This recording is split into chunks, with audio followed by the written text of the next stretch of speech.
MIDAS stands for the Mobile Identity Authentication Standard, and the MIDAS Alliance is looking to bring together industry and indeed some academic groups together to provide a better understanding of what some of the forthcoming regulations and legislation, initially from the European Union perspective, but then clearly thereafter on their global ramifications, and try and help provide an industry view of exactly how the sort of compliance might look going forward.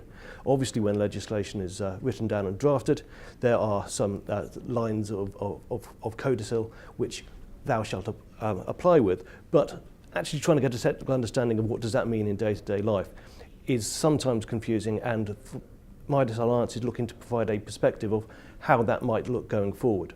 And we're working with the British Standards Institution, which is the UK's national standards body, to try and make sure that we can come together with a publicly available specification, a light touch standard, to help the industry understand and indeed help the regulators understand exactly how things might come to pass.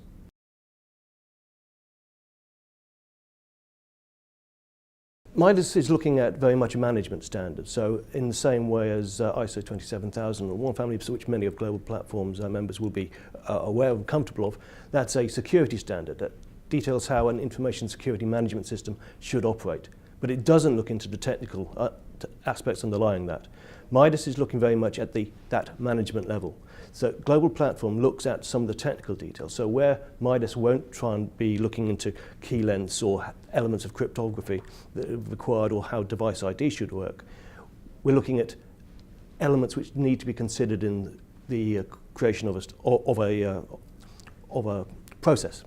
Whereas GlobalPlatform looks at the technical detail underlying that. So I think there's a good marrying together of providing the regulatory and legal aspects of what needs to be done, what industry needs to do, and then GlobalPlatform was looking and concentrating far more on and how do we actually implement that, so the technical aspects. So that's where I see a good fit.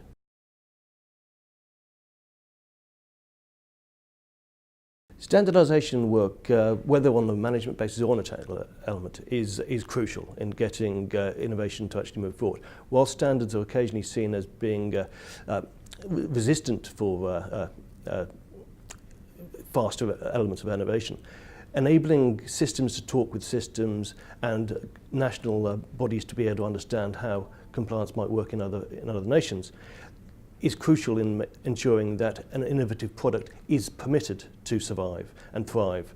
And some of the regulatory aspects, if you look at a forward look, some of those elements we might want to see from a public policy perspective enables innovators to actually see, how might I address that? If there's this regulatory challenge or this societal issue, how could technology and innovation actually meet that going forward and make consumers' lives happier?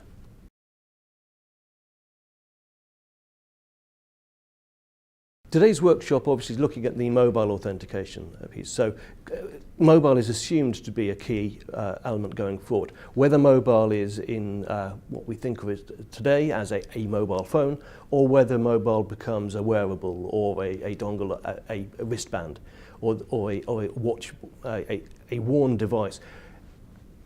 A token, in a multi-factor sense of something you have, is assumed to be required in multi-factor authentication. So, whereas you might have biometric elements on a watch, taking a pulse, for example, and then the device is the token and a communications channel, enabling other security aspects to be taken forward. So, mobile authentication is assumed to be a likely boon going forward.